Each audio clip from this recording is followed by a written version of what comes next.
After you finish a Souls game, you have questions. Why am I on fire? What's the point of locking myself in this cave? Which ending is the right one? And of course, the age-old question, why do they call him Big Hat Logan? First, let's start with the player character. Who is the chosen undead? Well, they are who you make them. Whether you were a thief or a knight, from Astora or Katarina, it doesn't matter. What's important is that you ended up in a cell at the right place and the right time. For you head to Lordran in accordance with an old legend that speaks of a mission for a chosen undead hero. This legend is, by the way, most likely a deception by the gods, probably designed to lure powerful heroes to Lordran, but we'll get to that later. Is there a world outside Lordran? Lordran is just the land of the gods, and there is a wider world of man with many more countries therein. The fate of the world largely revolves around Lordran though, so we never go to these other places. But the characters we do meet in Lordran often hail from these foreign countries, and you can tell that they've been designed to be accurate characterizations of their homelands. What you're seeing on screen are the results of an art competition to depict these foreign places. So check out that video if you're interested, and subscribe to see the next competition really soon. How did this world come to be? Originally, the world had no disparity. Everything was just rock, from the land to the trees to the dragons. It was homogeneous, static, without beginning or end. Then, similar to the Big Bang, fire suddenly came to exist, and it disrupted this eternal monotony. Now, there wasn't just existence, but there were states of existence. Heat and cold, light and dark, life and death. The result was a rock universe gradually changing into the world as you see it in-game, including its overabundance of souls. What is a soul? So when fire came to be and permeated the universe, so did souls. Thus, the soul is the power of disparity itself. They are the means by which the first flame changed the universe, and paradoxically, they are both the fuel and the byproduct of that fire. Similar to in Demon Souls, a soul gives you clarity, allowing you to think, but also life, allowing you to be. And just as there are all kinds of life, there are all kinds of souls, of various shapes, sizes, and magical affinities. Many bosses are these special beings with special souls, and the most powerful beings are the lords, bearing Lord Souls.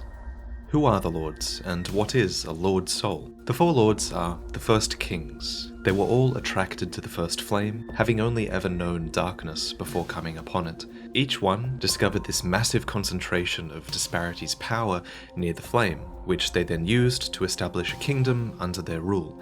Thus, these massive souls are called Lord Souls. Of these four souls, Karth tells us that the pygmy found the Dark Soul, and it follows that the other Lord Souls all aligned with the other aspects of disparity. So in contrast, Gwyn found the Light Soul, Nito found the Death Soul, and the Witch of Izalith found the Life Soul. These souls came to define them, and they would soon ally together to challenge the everlasting dragons. What is an everlasting dragon? So they're a part of the original race of dragons that predate life itself. Much like there are wyverns and worms, there are also ancient dragons, or archdragons as later games coin it.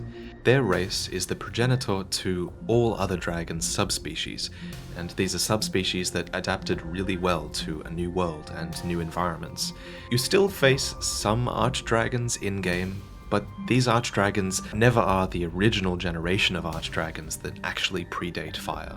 The ancient dragons are commonly described as everlasting, thanks to their stone scales of undeath granting them immortality. However, when Gwyn learned that his bolts of lightning could peel apart those scales, the lords used their full might to hunt down the archdragons to nigh extinction, ushering in the Age of Fire. What is the Age of Fire? It's the era you find yourself in. It was sparked when the lords defeated the archdragons, and even as far back as them finding their lord souls could be denoted as the dawn or beginning of the Age of Fire. So what follows is this period dominated by the lords. Much of this epoch is also denoted as the Age of Gods, since the three lords residing in Lordran with their fellow deities are on the rise or at their zenith during it. However, this golden age can only continue so long as fire at the source of the god's power remains strong. But eventually, fire will fade, and only darkness will remain. This quote is what Karth describes as the logic of the world, and when that happens, the gods are supposed to be replaced, and their Age of Fire is supposed to become an Age of Dark. In the original Dark Souls, you find yourself at this crossroad. The first flame is about to go out. Even now, its power is barely reaching the world of man, and what follows is a proverbial night. And in this twilight era, the undead curse runs rampant. Okay, so what is the undead curse? Ever since the first flame began to wane, a dark ring of fire has manifested upon the bodies of certain humans, a sign of the dark burgeoning within them. This dark sign marks you as an ageless immortal, though your endless revival comes at the cost of your own souls and sanity until you eventually hollow. What caused the undead curse?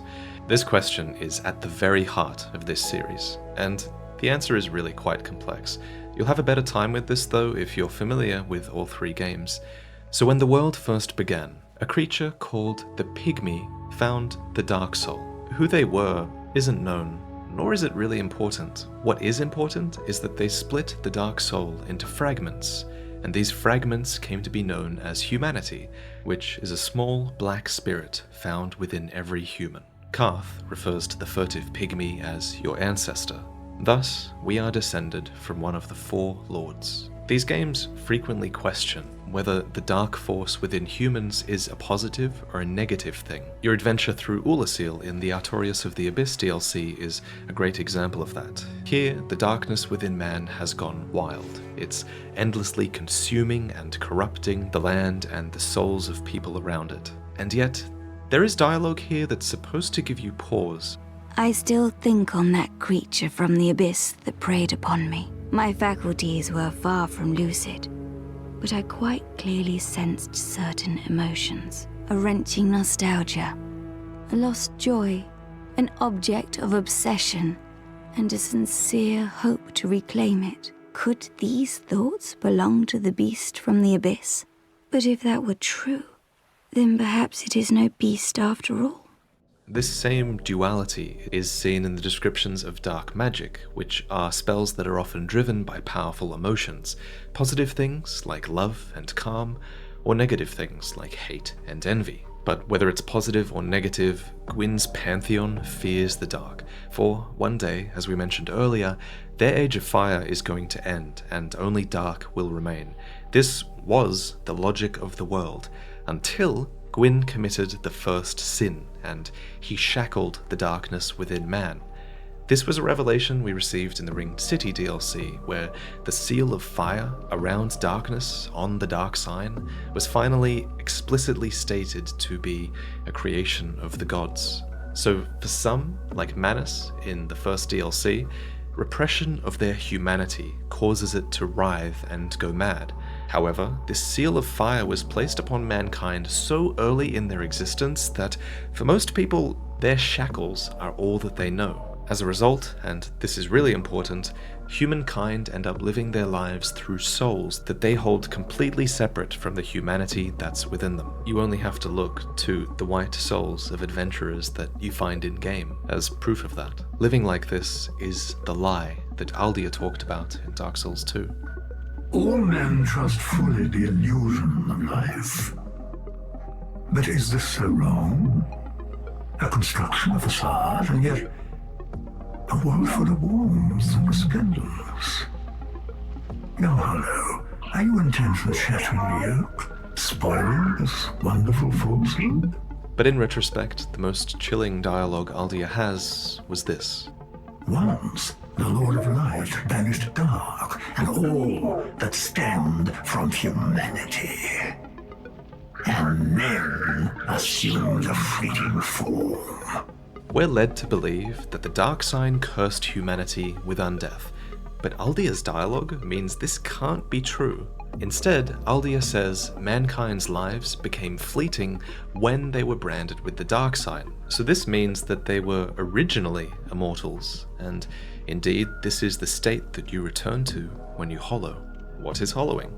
Humanity once stood proud within every human, but when the curse was put upon them, humanity became bound, lost, and repressed. So during this age of fire, humanity came to rely heavily on their white soul for their sense of self, and we can see this in the names of these souls. When fire fades, the seal of fire restraining the dark grows weaker. Thus, when fire fades, it follows that our dark soul starts to break free, consuming the white soul that we've come to believe is the self, and this process of losing the self is called hollowing. Dying or losing heart, it accelerates this process. So, an undead must maintain physical and mental fortitude in order to resist this process. However, as you might remember, the Hollows of Londor in Dark Souls 3 believe that their hollow states are really the most honest shape of man. This isn't an easy truth to face, especially since the Dark Soul has become this ravenous, repressed thing. To stay sane as a Hollow, one may need to drain the life of others, and the Hollows of Londor are universally reviled as a result of this. Ultimately, it just leaves you wondering whether this is really the best path for mankind, or whether it's better to just accept the shackles of the gods, or whether humanity's fate has been stolen by the curse, either way. How do we cure the undead curse? Well, curse is an actual affliction, just like poison or toxin. You can experience its build-up in-game, and what this curse does is it locks the dark soul away from the self. It's really about the barrier, it's about the separation, and the Dark Sigil explains this. It says that as humanity leaks out, the curse accumulates in exchange. Unfortunately, humans are helpless against curses, and all we can do is redirect their influence. For example, when you use a purging stone, what you're doing is not actually curing the curse, you're actually just transferring the curse to this stone, and this stone was or is another person. In the original Dark Souls, we do something similar to this process called reverse hollowing. So this is a process that requires you to have a humanity. And it's easy to assume that we're just absorbing the humanity and restoring our humanity, but what's actually happening here is kind of the opposite. Yes, a humanity sprite is taken into the self, but it then acts as a sort of surrogate for the curse, like a purging stone does, and remember, we offer this humanity up to the bonfire. This keeps our white, regular soul safe, and it prevents us from going hollow. Further proof of this dynamic exists in Dark Souls 2, where using a human effigy is just like transferring your curse to a human surrogate. And in Dark Souls 3, we found the Purging Monument, which is this enormous vessel that's overflowing with offered curses. Why did the gods curse humanity? So the logic of the world denotes that fire will fade and only dark will remain. Naturally, Gwyn feared this and managed to enforce a fleeting form upon humanity. The fate of mankind became irreversibly linked to fire, and thus the logic of the world was changed forever. What is the Firelinking? It's a ritual for preserving the first flame. With the decline of fire and the rise of the dark and undeath, the gods were thrown into disarray, and the Lord's peaceful relations ultimately collapsed. Before things broke down, however, they concocted a plan to revive the first flame with a powerful soul, cultivated through firekeepers and undead bonfires. This soul would link itself to the fire, and the fire would inherit a new fuel. So Gwyn was the first to link the fire, and many others have taken up that role since then. What is a bonfire? It's your safe haven. Undead bonfires are fueled by the bones of your own kind, and they're connected to the first flame as a part of a network through coiled swords. The heat that their flames produce heal our injuries and can be collected in a liquid form called Estus. As for warping, light is tied to time in this series, so you can reason that a bonfire's light allows you to warp across time and space to other bonfires in the network. Bonfires and their firekeepers promote undead reliance upon fire, and they promote fire's reliance upon undead. Thus, the gods are almost certainly behind their creation. As for who went out and placed them in the world, it's hard to say, but it seems like they can be placed anywhere where there are undead bones, since we create one ourselves in Firelink's Shrine, and even in early versions of the game, you were supposed to be able to place them yourself. However, it's important to remember that bonfires are primarily a checkpoint mechanic, and gameplay can't always be explained away by lore. For example, you might think that all undead respawn at the bonfire just like you do, but they don't. According to the Crestfallen Merchant, what actually happens is that undead will lay dead for a while and then later rise where they fell. What is a Firekeeper? They're a woman who acts as the living incarnation of a bonfire in order to preserve its flame. So long as the Firekeeper lives, so too does her corresponding bonfire, and vice versa. These women are thus vessels for the countless humanity that is offered to the bonfire, which means that they receive the dark spirits along with the effects of the curse in the transfer. The humanity wriggles beneath their skin, nipping at body and soul, and this causes great pain and horrific scarring, though not at extremities like the head or the hands. Firekeepers bear this suffering so that you can benefit from the bonfire, and it's through them, and by extension the bonfires, that you can strengthen your soul with whatever traits you desire. So be sure to always thank your Oh shit! What is wrong with you? What is a god? Well, they're really whatever humans believe a deity to be. In most cases, the gods refers to members of Gwyn's pantheon, since they're the most widely worshipped in the world of man. But even those cast out, like Gwyn's firstborn, are still called a war god, simply because some people still worship them as such. However, just being worshipped doesn't mean that you have power.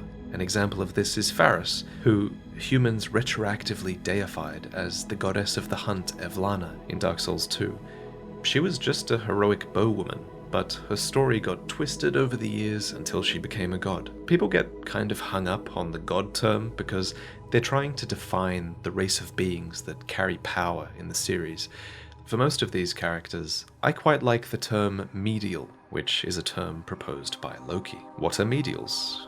Well, many of the gods' followers and descendants aren't human, gods or giants, so we kind of have to make up a term for these beings. Medials is good. In terms of size, they're often between humans and giants, and these are beings like the daughters of Izalith, or Priscilla, and so on. What are the dead?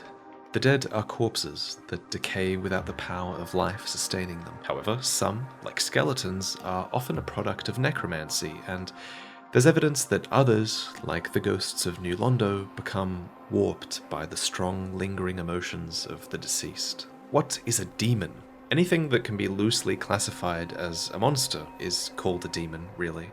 In most cases, though, demons refers to chaos demons who were born of the flame of chaos. But there are also Titanite demons, and Dark Souls 2 introduces covetous and smelter demons, as well as a demon of song. It's a common argument that a demon in Dark Souls is a chimeric creature bearing the traits of multiple animals, but this isn't a given. What could be called crow demons are actually called crowmen, or corvians.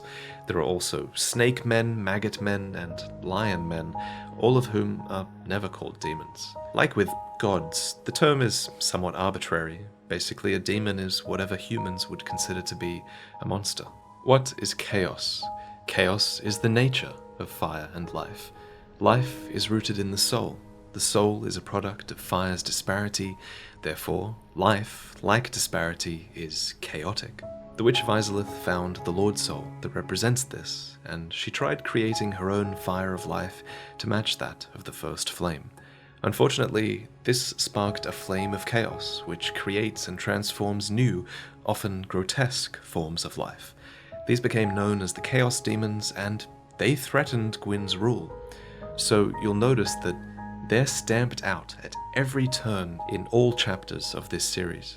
The Witch of Izalith's yearning for flame became the basis for pyromancy, and pyromancy is one of her strongest surviving legacies. What is pyromancy? Pyromancy is a physical form of magic.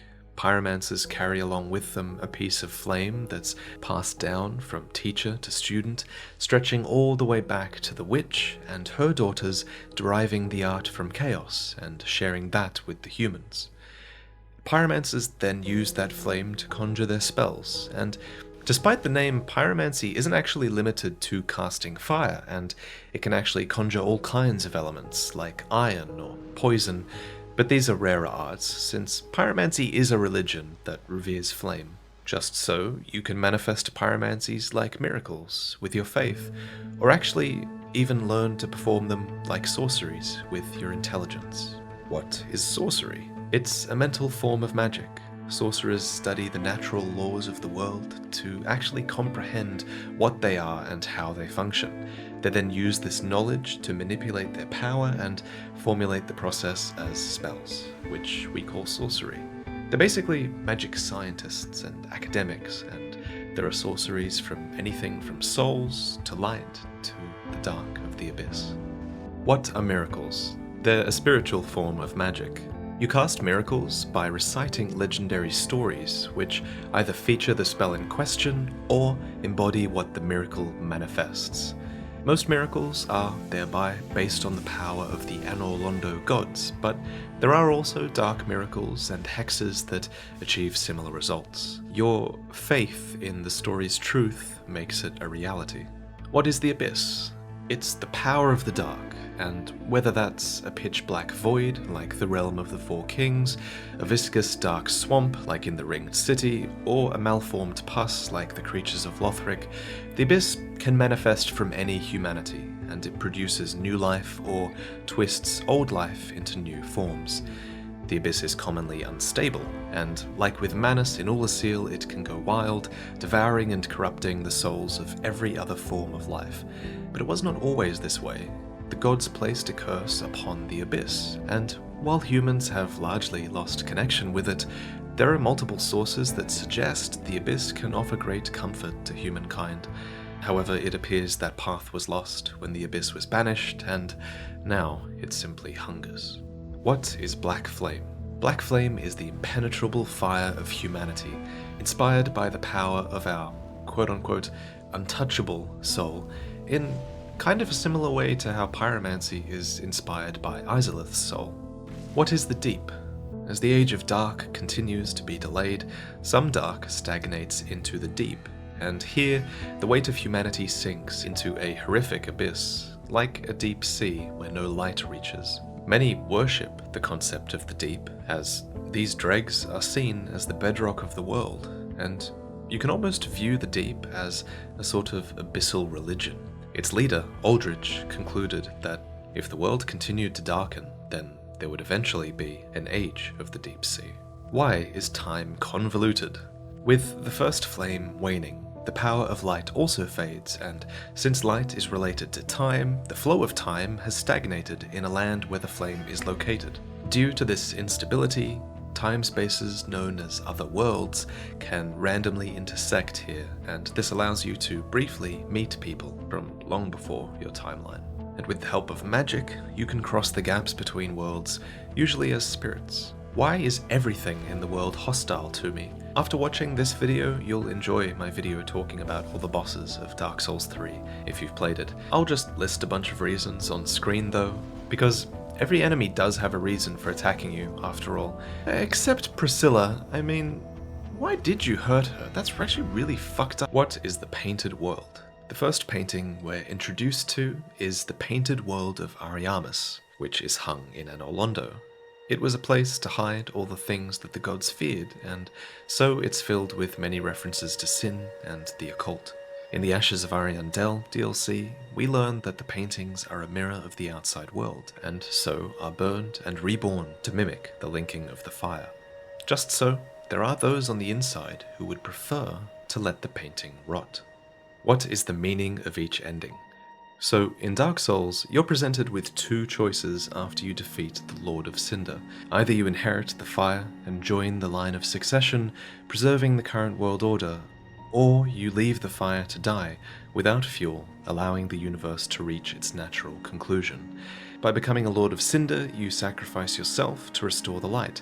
By becoming a Dark Lord, you choose to lead mankind into a new dark age with an uncertain future. In Dark Souls 2, fire still wanes while the curse still flourishes. You assume a throne inside of a kiln, which takes you to the first flame and the Lord of Cinder, where you'll make one of these two choices. Turns out neither of them really matter, for the world will continue to ebb and flow between light and dark, so maybe you should heed a certain scholar's proposition instead.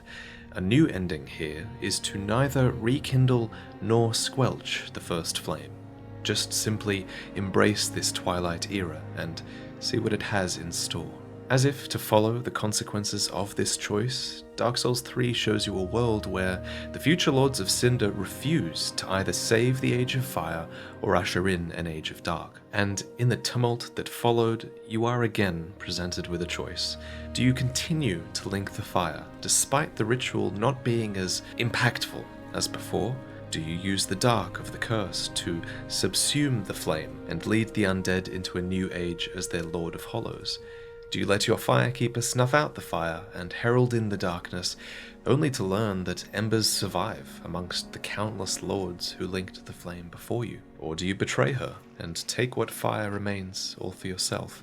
You are unkindled ash, after all. What is unkindled ash?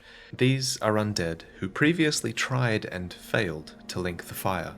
You weren't strong enough to bear the flame that you inherited, but you weren't weak enough to stay reduced to ash either, and so you became ash, devoid of flame, but still requiring embers as well as souls to heat your cold, cursed frame.